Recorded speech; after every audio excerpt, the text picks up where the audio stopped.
Hey everyone, Eric Watson here, freelance writer, player of games, writer of words, recorder of videos, and tabletop role-playing aficionado. Welcome to the DM Roundtable for May 2021. This is a chance for patrons and I to get together and discuss topics in tabletop RPGs, and by sharing our ideas, thoughts, and experiences, we can all become better DMs or GMs.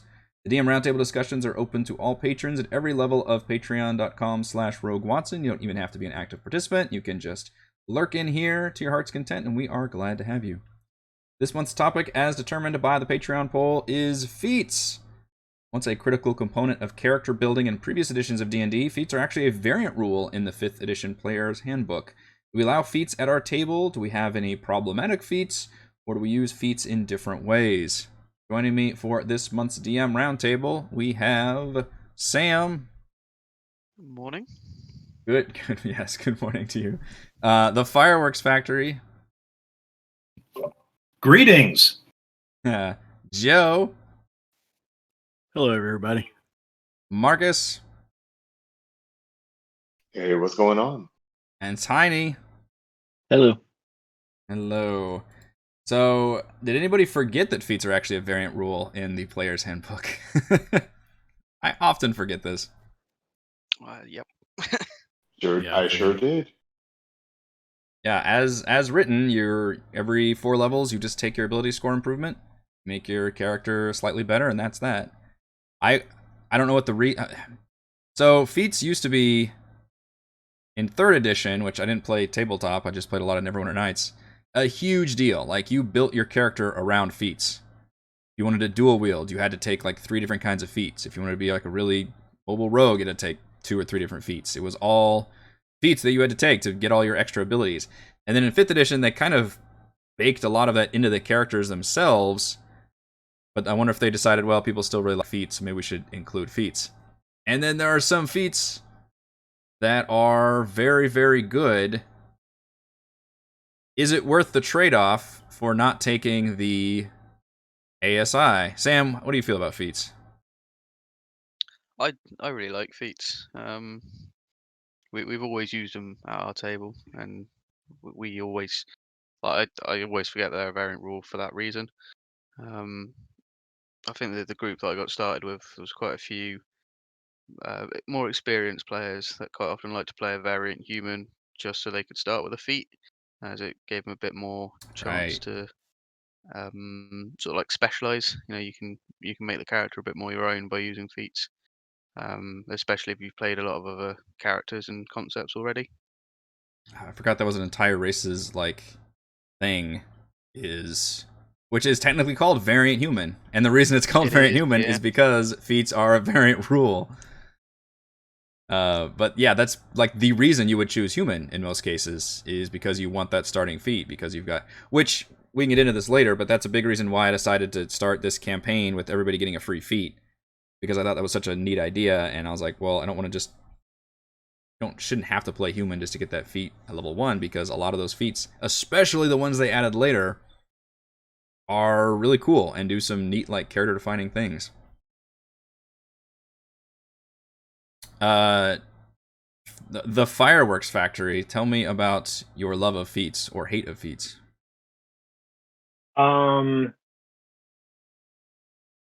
I would say that my opinion of feats is more positive than negative. I think in most of the campaigns, I don't recall any of the players using feats.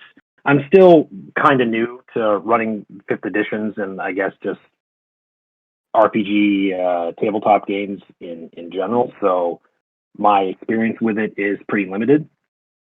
But in terms of just sort of, going through the books, and I'm sure with all of us being 5th edition fans, we sort of, uh, uh, look at characters that we want to play and sort of map out the entire structure of our characters from like level 1 to level 20. And so whenever we see that one level that says you can have the ability score improvement or feat improvement, you start going through your head of, okay, if I was to take a feat, which one am I going to apply to? And I think I think overall feats are a good thing. It's like I was actually looking at them last night because I was putting together a Dragonborn sorcerer, like how everyone does, of course. Yes, you And do. It's it was difficult to decide whether or not to take a feat or just stick with the ability scores, because there are ones that are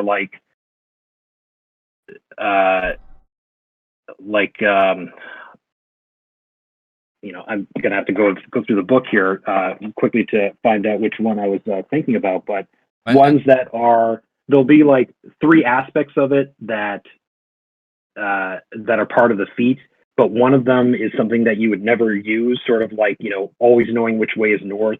Oh, yeah. That kind of thing. So I think that's probably my only critique with feats in 5th edition, is that there are a ton of good choices, but it seems like with most of them, and I can't say it's all of them, but most of them seem to have like that one thing or two thing of the feat that you would never think of using during the entirety of playing your character. The interesting thing is when you have to choose between the ASI or the feat, a lot of these feats give you +1 to an attribute. So for a lot of feats, you don't actually give up that much. Like one of the more popular ones is Resilient, because you can choose any stat to get a +1 and gain saving throws in that attribute. And obviously a very popular choice is to do Constitution, because now you've got advantage to con saving throws if you don't normally have it, and that's obviously a huge defensive one to have. And if a +1 bumps you up to more hit points, then that's just a no fucking brainer. And there's a lot of them that are just really damn good. Tough is another hit point one, as I'm looking through them. Just straight up gain that many more hit points, like another basically die of hit points for every level.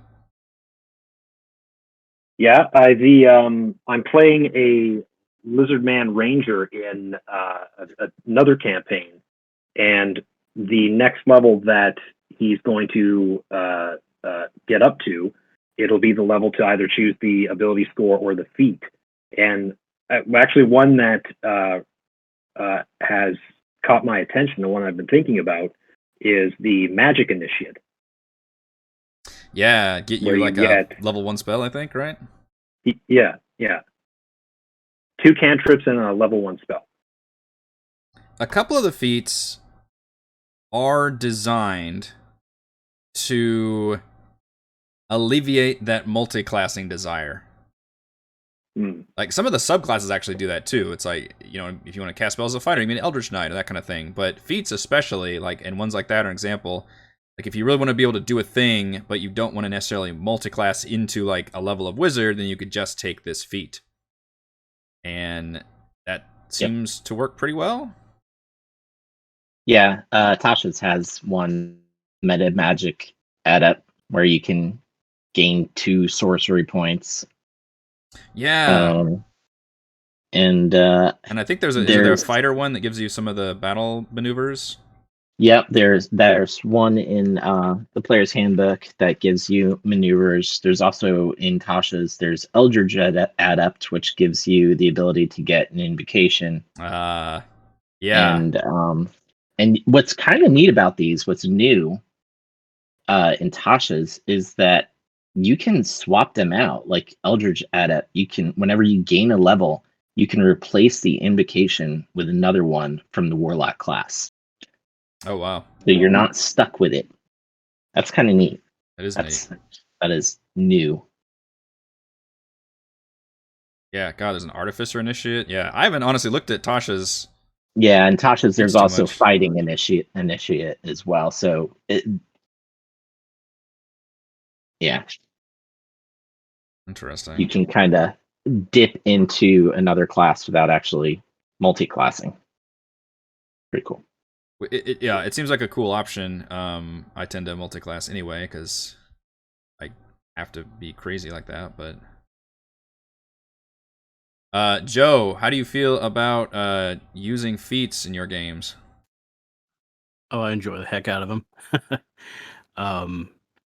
My folk tend to be more in the role playing, less into the mechanics. So, you might use something less mechanical like actor or maybe mounted combatant or something like that. Just they're not OP. They're just fun. Yeah. And I'm sure we'll get into the discussion later, but man, luck or bountiful luck or any of those can just make life difficult for me as a DM. Yeah. So yeah, I'm sure that'll be a discussion here in a bit. But yeah, I generally think of them in a positive way and try to incorporate them even outside of standard leveling, like ASI replacement or something. So, Marcus, what are your opening feat thoughts? Do you like feat? I love them. They we need them in our game. Yes. I mean, to me, feats are essentially the flavoring that allow characters to be different.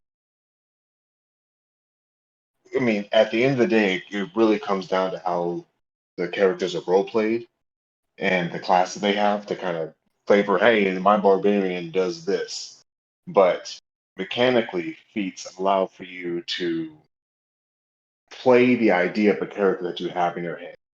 If you have, you know, say you have a specific character that you want to play, but you're not able to get to that character using the PHB, you're able to take those feats that allow for you to make your fighter, who also is a Sherlock Holmes and can recall information perfectly using, a keen mind feat.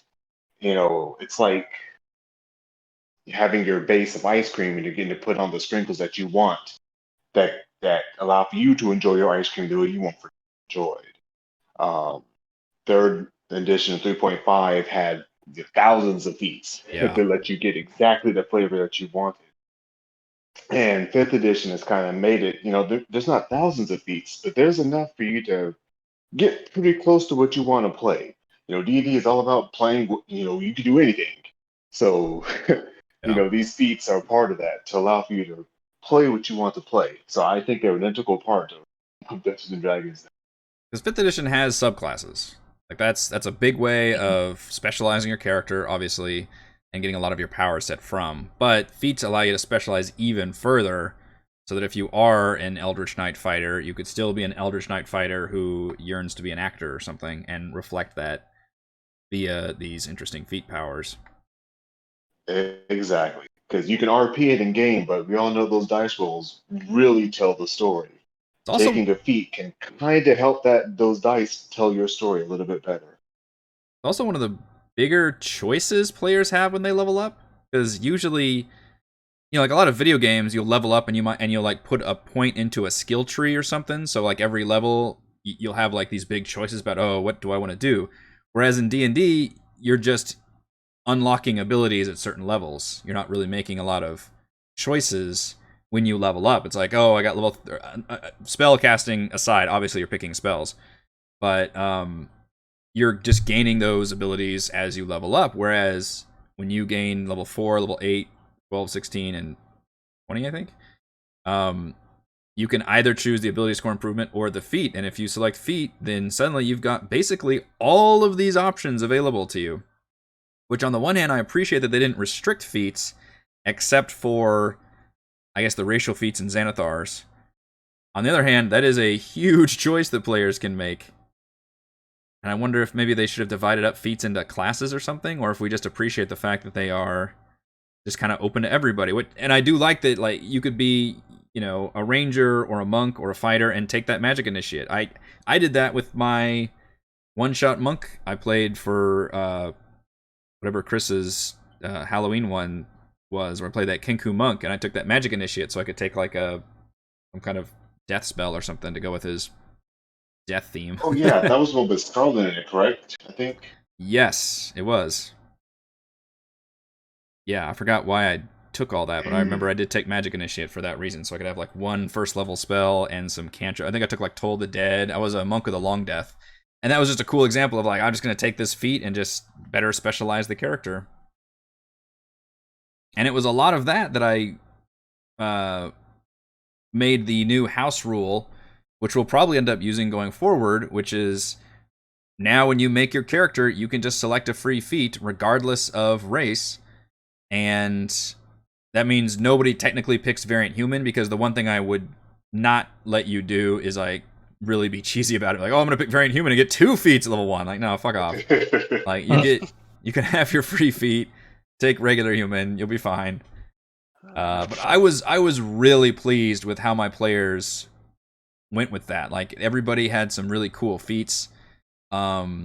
Nobody really took like the alerts or the toughs or just kind of, the boring ones that just kind of make you generically better at every scenario that feel a little overtuned because they're just so damn useful, versus they're just too generically useful to like everybody. Like, do you want more hit points? Hell yeah, I want more hit points.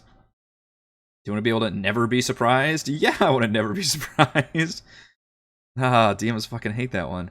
Which will lead into our next discussion, which is obviously so as players, feats are very cool because I think they offer a huge amount of choice. I guess before we start that, I'll open this up to the room. But does anybody specifically like minimize or rarely take feats and would rather take the ability score improvements as a player?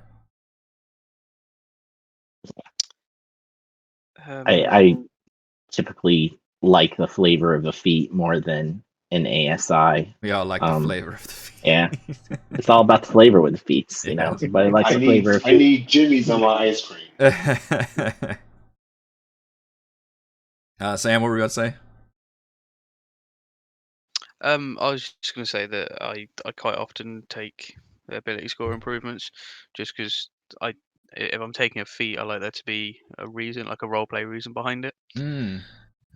As a player, I did a Tiefling Eldritch fighter recently who only took feats, but it got ridiculous. But yeah, normally, there might be a feat or something that sort of plugs a hole in what I want the character to do, and then if there's not a reason to pick up a particular feat, then I try to steer away from it. Oh, interesting. So you kind of restrict it if you haven't like experienced that kind of thing, or your character wouldn't. Yeah, exactly. Okay. Yeah, like I'm not going to take the active feat just because it gives some charisma bonuses. I'd have to have there had to be a reason that I take it or something like that. I respect that. Speaking of like reasons, I like your idea, Eric, to give them a feat at first level so you get less people wanting to play variant human and it kind of spices up the character. But my son was reading me the downtime activities today, and he's like, you can flavor a downtime activity as like training, like maybe you find some master that can teach you, and you can actually learn a feat or something during your downtime. So it can be incorporated into just the story of the game somehow, So I thought that was kind of neat. That is neat, and that's something I wanted to ask, which is, from the DM angle, has anybody rewarded somebody with a feat instead of like a magic item or loot or something? I haven't rewarded anyone like for a quest, but I have had them, as discussed, sort of go on a downtime in between sessions, pay like 100 gold, and sort of like you might for a proficiency at something, a skill or something. But the more powerful the feat, the more it's going to cost them. Boy, how do you even... Is there a way to look up how to balance that? Because I don't even know if you would be like... As a DM, you have plenty of, give and take, right? So it's at the DM's discretion. Oh, you want lucky? Yeah, that's going to be 5,000 gold, my friend. Exactly. That's not going to happen. Fuck down with your lucky. Yeah, no lucky. You're cleaning so many stables. That would be yeah, I've never used it. That's a good idea for a round table because I don't have any experience with the downtime thing. We always just play it like it's all just happening one after the other and there is no downtime. Exactly. Yeah. But they have to have a reason. Yeah. It's not just going to be because. They have to have some, my character would want this because X, Y, and Z. Like I said, my folks are more role playing, less mechanics. So, I'm a lot more lenient than a lot of people probably would be. Interesting. Yeah, good. I'm much the same as a DM. I sort of encourage my characters to my players to have a reason why they want particular feats. So my mate who's playing one of my campaigns at the moment wanted something that was very good for his character mechanically, but didn't really fit with the story. So I told him no, but said, if you can role play your character that it would make sense that he gets his feat, then next time there's no problem with you taking it. What was the feat? Do you remember? No, I don't. 'Cause we then haven't played in a little while, and he's Okay. obviously still a few levels away from getting the next ASI. I'm sure he'll bring it back up. I'm usually not a I think- stickler Well, about that. using, That's interesting. Go ahead. Well, I was going to say, if trying to offer the idea of obtaining a feat during downtime would be another great way to encourage the players to spend their money, because that's one thing. Yeah. Along with running these campaigns, I found is that, and you've voiced your opinion on this as well, Eric, is that players get a ton of gold, whether it's after clearing a room or finishing a dungeon or finishing a campaign in general. By the time that they're done, whatever story, they are incredibly wealthy in terms of existing in that world. So encouraging them to spend their money, in either downtime activities or with the potential of gaining a feat, I think is a great idea. Yeah, I've never considered that, but just turning into kind of a transactional thing. Although not necessarily like literally a video game where you can walk up to an NPC and say, "Hey, train me in this," and then the screen fades black and you come back. But there would need to be some kind of montage in terms of that, right? Where montage of you at acting school, like doing all and getting cast and all exactly. this. Yeah, I could see that very, very well, and there should probably be some smart rules about that. I would really like to see like how you would balance out the payment and where some of these feats would fall, because I imagine they are not all balanced the same. Well, with that being said, if this kind of situation were to come up and you give your players an opportunity to acquire a feat, they pay the money.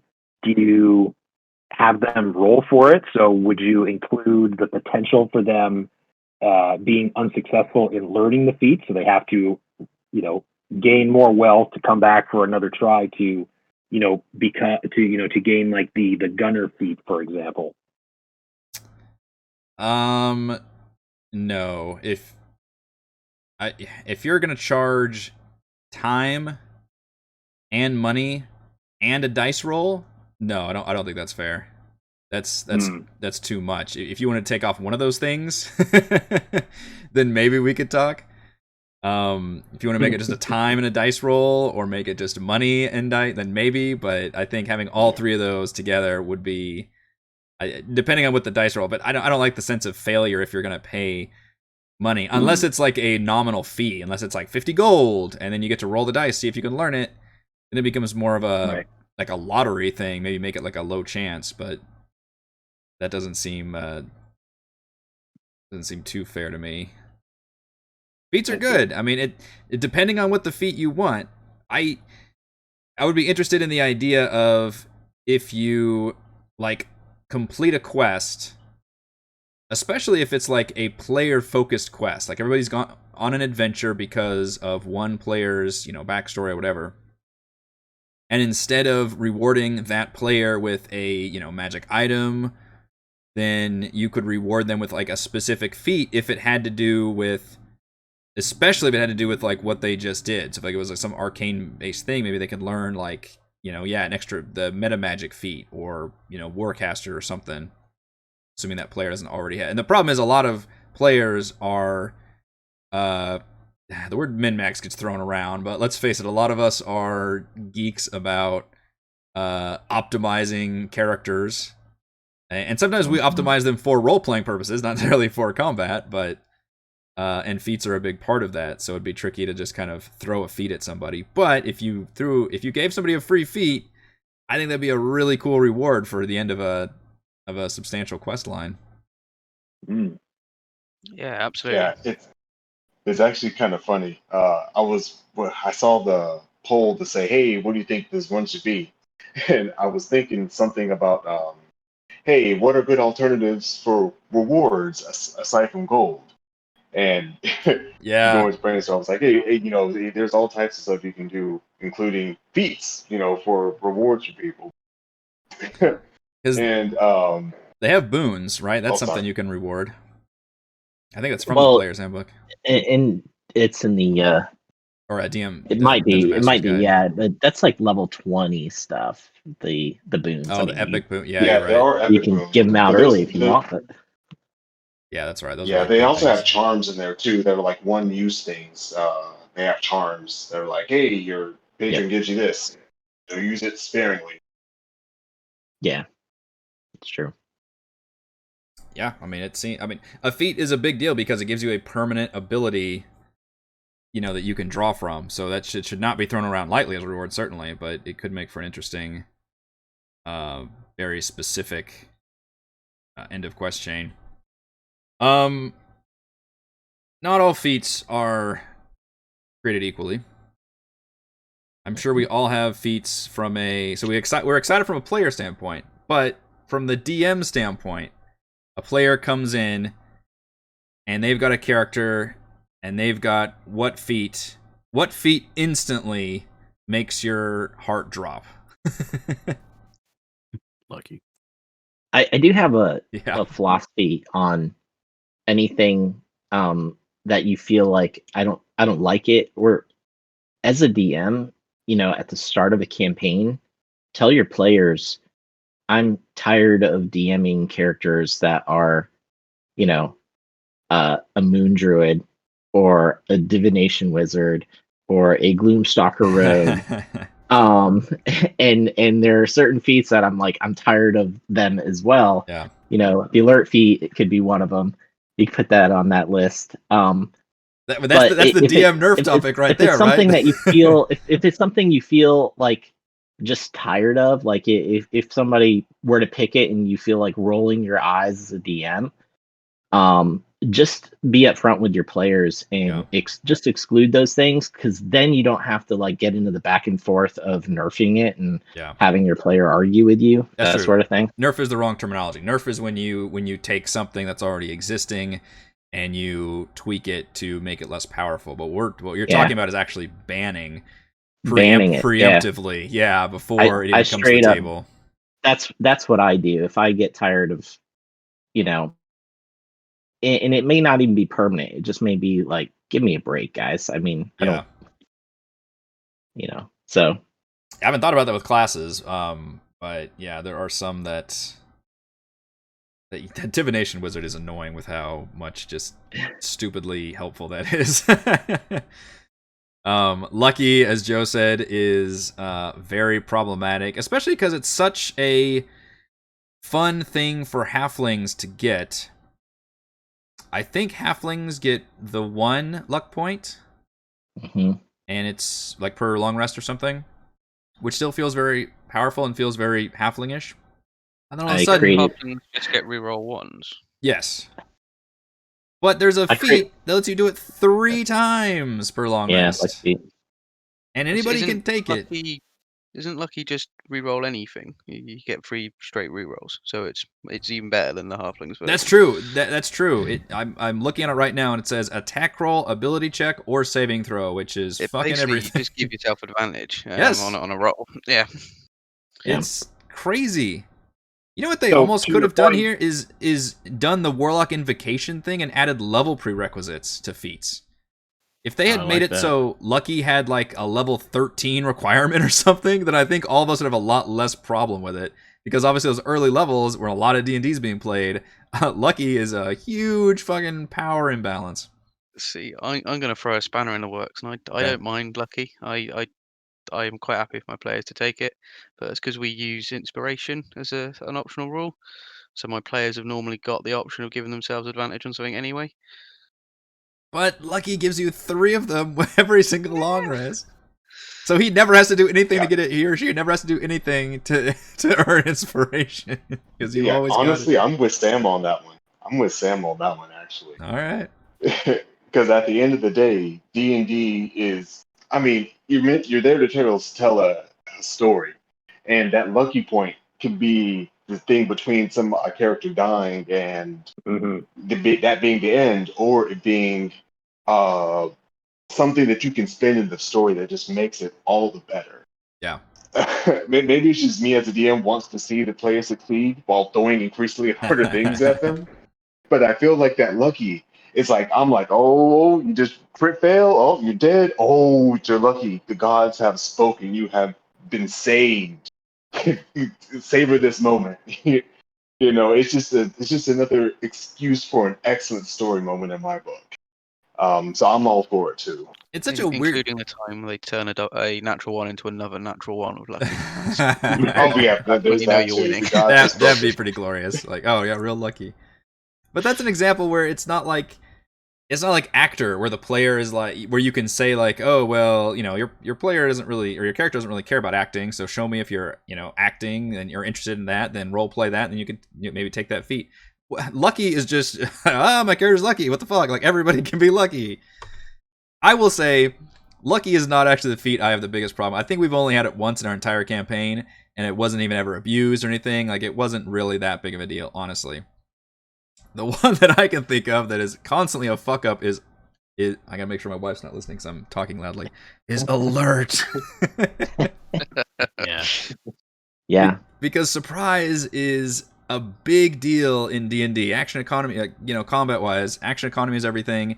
Surprise round for the players is a huge game changer, and surprise round for the monsters is a huge game changer in any fight. And if you have one player and you set up everything perfectly, and there's no fucking way these players have any idea this is coming at them, and then one player says, oh, I've got alert. And it's like, oh, okay, you sure do. So this ambush goes off, but your character is preternaturally aware. They've got basically spidey sense, and they cannot be surprised. And that's not even all that fucking feat gives you. It also gives you a +5 bonus to initiative, which is also pretty fucking huge. Yeah, my wizard I play in Jordan's game has the alert feat, and his big thing is he's like a time based wizard, so he like casts slow and haste and stuff, and so got the alert feat. And, yeah, something like that. Yeah, it's yeah, exactly right. So so the idea is he goes first. He even in surprise round, and he casts slow on all his enemies, and and then they're kind of debuffed on their surprise round. So that's why I took it. But I feel the same way too. Like that's one of those. Even as I took it and said, this works for this concept, it still pains me to say that I took it. Yeah, it just great. It's always in everybody's top 10 is in terms of like that's a really good feat. Go ahead, Sam. My DM got around me taking the alert feat by having surprise rounds still affect everybody else.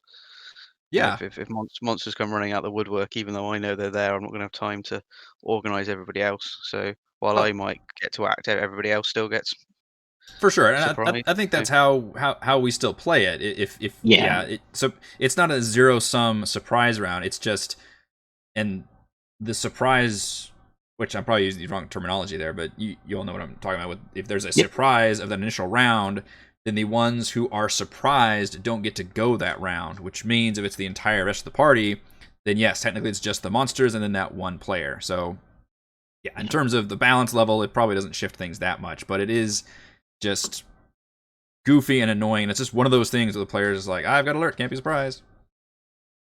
Well, don't monks get that same kind of ability later, higher up in levels where they can't be surprised? Which is, well, I don't know if they do. I've looked that up, but that brings me to the point of I think some feats should have level requirements. The same as the Warlock Invocations do, because they're just really damn. I mean, +5 initiative, all that. I don't know. I'd have to look up Monk. I don't recall, but I'm pretty sure it's the case. Yeah, monks are awesome. I love monks.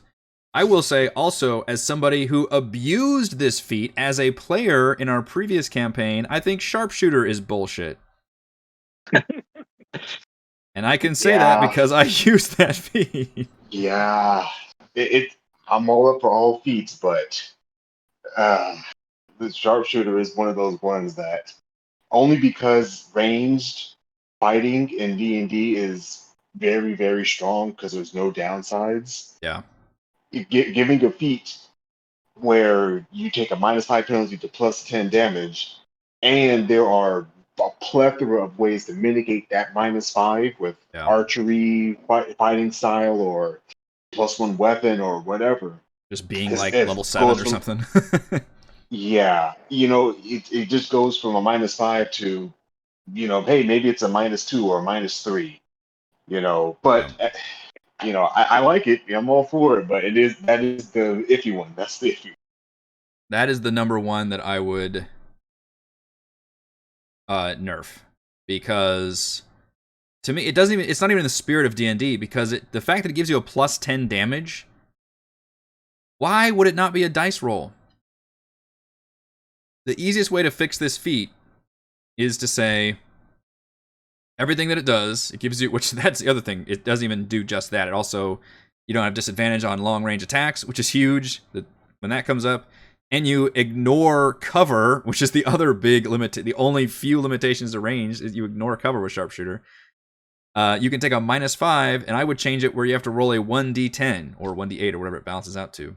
It just gives you another dice roll. The fact that it gives you a flat +10 with every hit is ludicrous. I don't know how that made it through when everything else in terms of damage is a dice roll. I think it kind of, right. So you guys can correct me if I'm wrong, but a called shot in D&D, you're supposed to apply disadvantage to it. So maybe it's just like what is a called shot? So a called shot is like if you wanted to shoot somebody's weapon or something like that, like being very specific about exactly what you want to target, you're supposed to apply disadvantage to that. So maybe this is like almost like that, where it's flavored as, you are super accurate, and instead of necessarily getting disadvantage, you get a penalty, but you maybe find that chink in the armor. And that's where the extra damage comes from. I mean, to me, it's okay. I don't have much beef with it. I'm fine with giving it extra damage. I think +10 is way too much. Like the fact that it's just a flat 10 is insane. I think it would have been fine if it was just, hey, you get an extra 1d6 or 1d8 damage, or take it a -5. Like pretty like, oh man, that's pretty rough. And maybe it'd have to be a 1d10 to make it. But I mean, still, it gives you the other things. You ignore cover, which is huge as a ranged user, and you don't have disadvantage on long-range weapon attacks. You basically have everything you need except for what Crossbow Expert gives you, which is which is the other fucking feat I had because I was a cheap-ass ranged character, which is that you don't take, you have disadvantage on melee attacks in range. Those two feats together on a ranged user means you can use a ranged weapon literally all the time with basically no penalties whatsoever. And if you happen to have a good a 2-hit attack, which in our campaign, level 20 by the end, so it was insane, then you're just applying Sharpshooter to everything. And because I added Crossbow Expert onto it, I could use a bonus action to attack 3 times, and Sharpshooter can apply to each attack. That is bananas. And as a player, I know that was bananas. As a DM, I am glad I haven't seen anybody abuse that in my games. Because I definitely don't want to see that simple of a feat have one player just deal that much damage all the time. Granted, I guess a lot of players do deal. I didn't necessarily feel like I was the one dealing all the damage all the time in that game, but boy, it sure felt like I could just dish it out consistently with Sharpshooter. Yeah. Now imagine Kethra doing that with her Assassinate and the other ability at the end that doubles all the damage. Like that's when you start getting into the nonsense range. Where you can get. Yes. Yeah. That one You at start least doing 30 more damage random. Yeah, that was funny. That one at least you had to like level up a shit ton in Assassin, which Assassin's oddly actually kind of a boring class, but Yeah, kind of is. yeah. Sorry, But Heather. I guess the idea is more of these feats needed to be, I don't know, some kind of restrict, like, so in older editions of D&D, they had like a feat tree that you had to follow. So like if you wanted to take I don't know, the mobile feat, you had to first take the dodge feat or something. So that's part of the character building process, and what made it challenging is you had to plan out your whole feat build. And they didn't do that here, which is great because it opens up the playing field and just you don't have to worry about all that optimization so much, and it's more user friendly. But on the other hand, like, holy shit, there are some of these feats that are so powerful that you can just take right out of the gate at level 1 with no restrictions whatsoever. Well, there are a few very limited restrictions, I will say that. Some of them do have, like, what is it? Flipping through here. Inspiring leader takes a charisma of 13 plus. Even though actor does not have any charisma requirement. So the actual prerequisites on some of these are just kind of arbitrary. Defensive duelist takes a dexterity of 13. Grappler has a strength of 13. And yet great I think weapon. all the armor ones need a prerequisite. Yes, you have to have proficiency in the previous one, I think. Or heavy armor master, you have to have proficiency in heavy armor, yeah.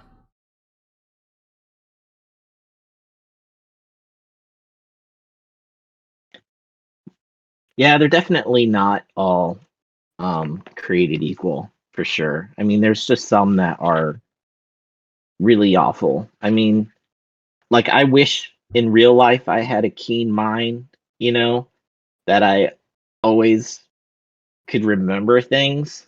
But that's in D&D. That's what you have recaps for. You're taking notes, and yeah. I mean, it's just it's kind of a stupid one. I mean, and then there's heavy armor master isn't very good because that it only reduces damage by 3 for non-magical weapons. So as you progress in levels, it's kind of meaningless, I think. That's a weird one too, because you don't see damage reduction like that in D&D. Like, the mechanics are like you either hit or you don't, and it does full damage, and then the only usual reduction is resistance, which halves it. So that's a very odd one. That's a very certain number that you actually subtract every time. Yeah. Durable's kind of lame because, I mean, you don't build your character around, in my opinion, you don't really build your character around, like, having a really nice short rest because, if you're really jacked up, just take a long rest, Why not a long rest? So, I don't know. I mean, there's just some that are, I mean, linguist is another one. It's just like, you get more languages, but if you have a party, there's a good chance that somebody in the party is going to be able to speak the language, and you might have a wizard in the group who can just ritually cast comprehend languages. So right. There's a lot of stuff that's like, I can find a workaround for it, and yeah. So yeah, that's true. There's some on the other end where, like, they never get chosen because it's and I feel so like those niche or ones on something. the other end, those ones are just to facilitate role playing. Yeah. I feel like those what those are. If you wanted to play a Sherlock Holmes character who, they can fight every now and then, but they're not built to disintegrate a town guard with one swing of their great axe. They're more meant to, pick apart that guard's brain and get them over to their side. or it's just all to facilitate roleplay. One of the facets of D&D at that point for some of those ones that aren't the best for combat or the best for exploration. Yeah, and even having a +1 stat on somebody like linguist doesn't necessarily make it even worth it. I'd be happier with the point in something else. Has anybody made a change of a feat because of the way they rolled their stats on character creation? Whether you've seen a player do this or you as a player have done this, where it's like, oh well, I wasn't gonna take a feat here, presumably level 4, but now I will because I ended up with like this odd number here that I want to boost up or something like that. Yes. I mean, I do that, and when I I typically do point buy, so sometimes you end up with an odd one, and for some reason it irks me to have an odd stat. It's a weird thing in D&D anyway. The fact that like literally those are useless compared to even stats. I mean, the only thing that maybe having an odd stat is useful for is with strength. I mean, you still get benefits with jumping rules and things like that, or carrying capacity, whatever. Yeah. The reason I brought that up is because Chris specifically changed feats. So this is unique to our game because we started with level 1 feats, and he actually changed the feat that he was going to take because he did not roll well enough to get a high enough charisma that he wanted. So he was going to take, which I don't know if we went over this in session 0. I'm sure we did. He was going to take Inspiring Leader as a way to fit his character, who's the writer, who's going to just tell everybody a story every short rest and use that ability. But it does not have any +1 to charisma, so instead he ended up taking the Fey Touched, because that gives you a charisma +1. So I was just wondering if anybody, specifically because of the stat change, so ended up changing their feat to optimize their build. I'm pretty sure I took Observant feat when I built my wizard, because that gives you, the option to take like a +1 new intelligence and maybe some other stats as well. Yeah. But Observant's kind of a cool feat. You can read lips. You get a +5 passive. But I have a beef with it in that it says you get a +5 to your passive intelligence investigation score, and to me, there's no such thing as or it's a contradiction in terms to say that you have passive investigation. It's like saying that you're passively singing or passively, doing something that you would be actively doing. I think they screwed up when they even named passive perception what it is. They should have called it awareness. Should have had it to be a completely separate thing. You could still have the formula to come up with it be the same, but just don't call it passive perception when there's an active perception. That confused the hell out of us when we first started playing D&D. It's just a weird misnomer. I think if they had called it awareness and be like, this is your just walking around, how aware are you, versus you're trying to actively look at something. And even then, there's an additional confusion between perception and investigation, whether you're searching for something or really like studying something. Yeah, but the fact that they use the passive intelligence. Yeah, and there's no such thing as passive investigation. Yeah, that's That's gotta be just an error. Jordan's game, he just let me add a +5 to my active investigation skill. Okay. I probably wouldn't have taken that feat if he didn't allow that. I mean, the +5 to passive wisdom is, or perception is good, but so to everybody, what has been a memorable standout feat that a player has really done a great job of utilizing, either through roleplay or through combat, that you want to call out? Actually, oddly enough, I think it was Tiny that brought up earlier about finding the heavy armor master feat to be kind of odd.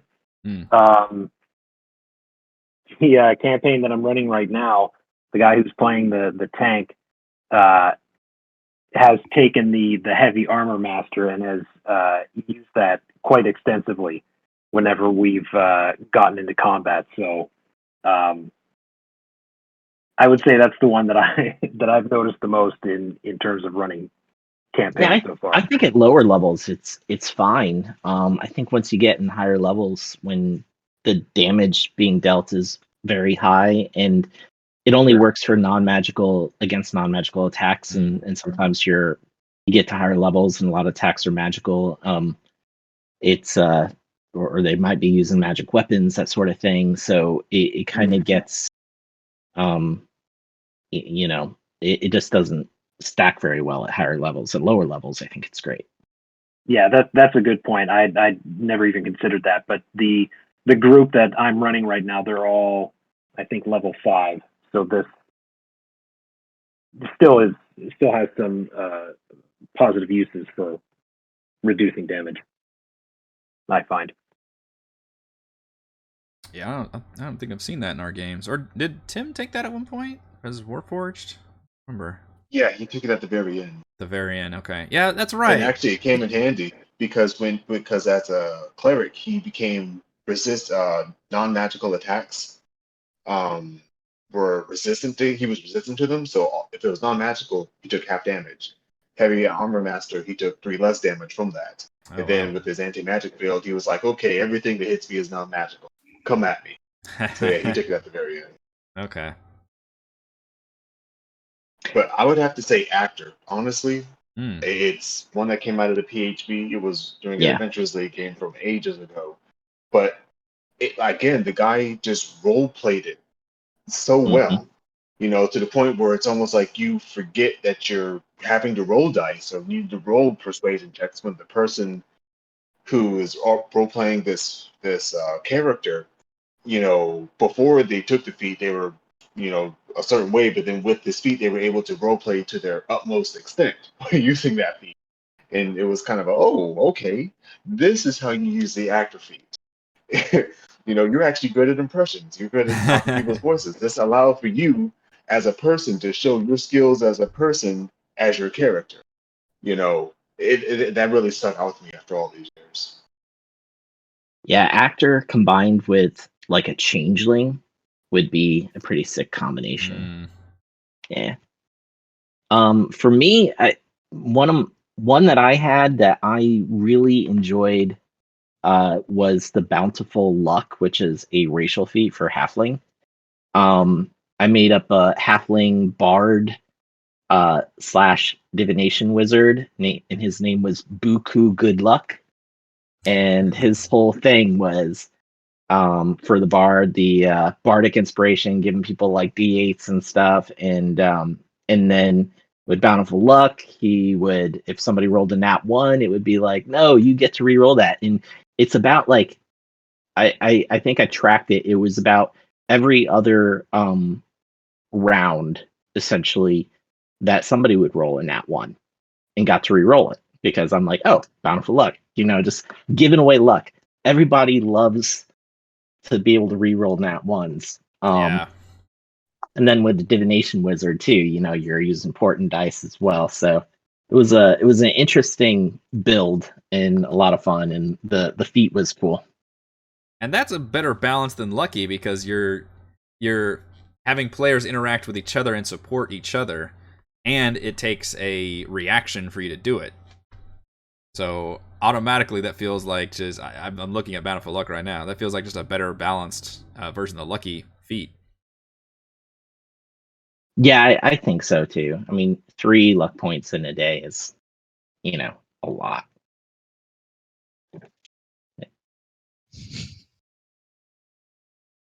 Yeah, yeah, Tough was the other one that gets taken all the time with the freaking hit points. Take extra 2 hit points. In my history, I don't remember.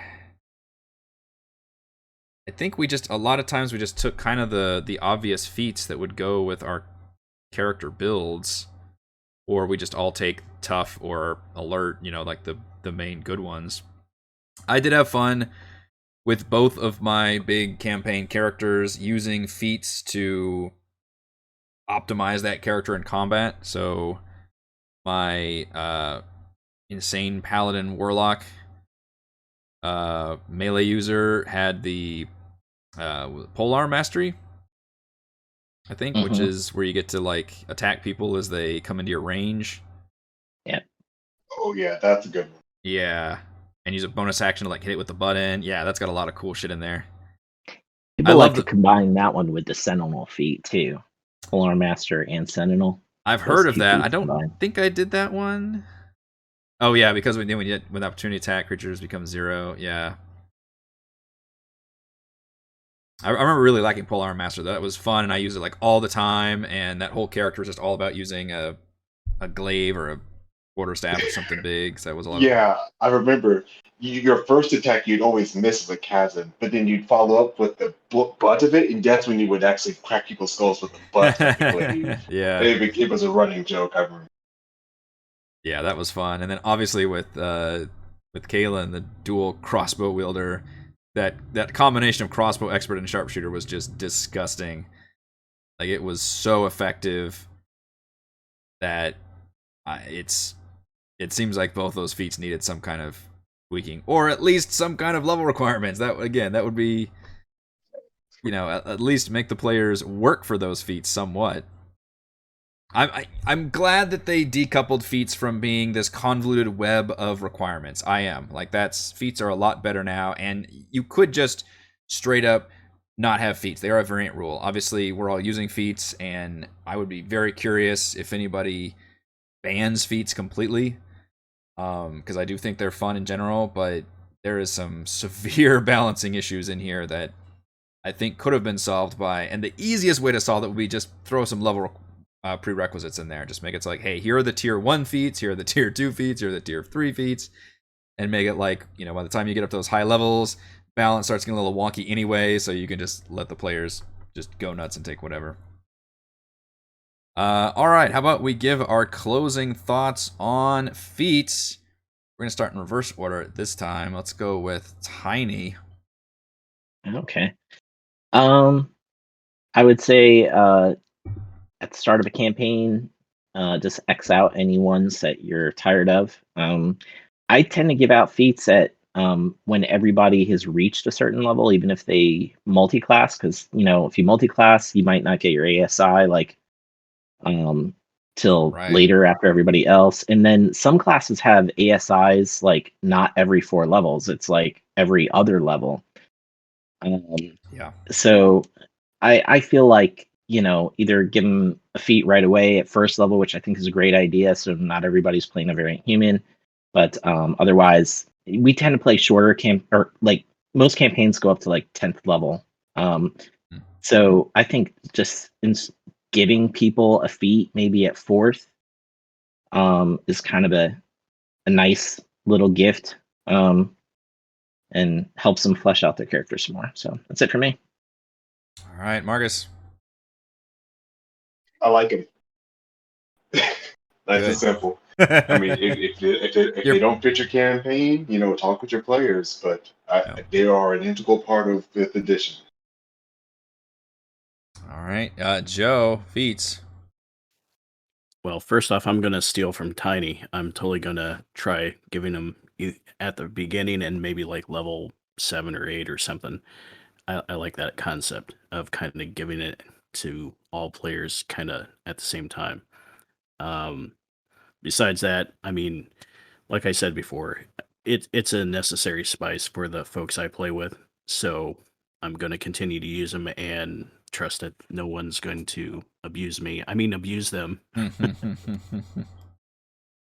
Yeah, that could even go along with what we're talking about with the quest reward. If they reached a certain level and they all just complete a milestone moment of the campaign, that could be an interesting excuse to do that. It's like, hey, you could all choose a feat now.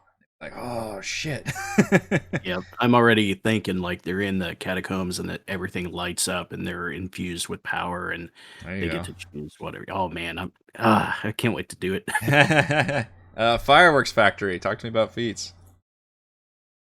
I will say my administration is pro Feats. We enjoy the Feats. We want players and DMs to use Feats. Yeah, from the player's perspective, I would say that Feats are fun. Feats are great. They help you specialize your character to however you want to do it as a player. From the DM perspective, I think pretty much the same thing. I like the fact that my players have the option of acquiring these extra abilities outside of what their race or character class offers, and just provides more chaos for the game. Well said. Sam, closing thoughts on Feats. That's about all there is to it. Isn't it fun to go last during the closing thoughts? Everybody says great things. It's great, yeah. Yeah. Yeah. I mean, we like Feet are great, and that's it. We like Feats. I'm glad they're still around. I'm glad that they're easier to use than ever, and people can pick and choose. I wish there was a little bit of a more balanced pass to gone through. I think mainly because I think we just see some of the same feats overused too much, and then there are some feats that are just underused that could have used a little bit of a boost. And unfortunately, tabletop RPGs don't get like patch notes unless you're willing to get. Well, what we get is this new content, and the new feats all seem very, very good. So it feels like they're on the right track for how to introduce fun feats that are flavorful and give you neat abilities, or in many cases, mitigate the need to multi-class if you really want your perfect character idea to do just a little bit of what another class can do. You can just take a feat rather than having to really multi-class and get into the weeds of that. So I think that's a really big advantage to feats. So yeah, we're pro feats here, with maybe the caveat that, as Tiny said, it might be worth, laying down the law at the beginning and saying which feats are going to be allowed or not. All right, I think that will do it for this month's DM Roundtable. Thank you to Sam, the Fireworks Factory, Joe, Marcus, and Tiny for joining me. And shoutouts to all my patrons, Platinum patrons, Joe, Will, Tiny Dancer, Manuel, Wizard Princess, Christopher, Star Lovely, Thomas, Ian, Captain Mike, Adam, Goblin Works, Aiden, and Instant Lose. Gold patrons, RPG Papercrafts, Charming Grenade, Pretty Boy, and Yuma, Marcos, David, Vicente, Gilberto, Dead Lizard, Lion, Sam, Ross, Lumpy Spuds, Jerome, Fatboy619, Sclinia, Nick, Farty Mc, Butterpants, Blood, Angel, Veronis, The Fireworks Factory, Baboon, Sean, AK, Cert 2B, Nathan, and Fast Like a Tortoise. I am Eric. Hope to see you all again for next month's DM Roundtable discussion. Bye. Guys, have a good night. See ya.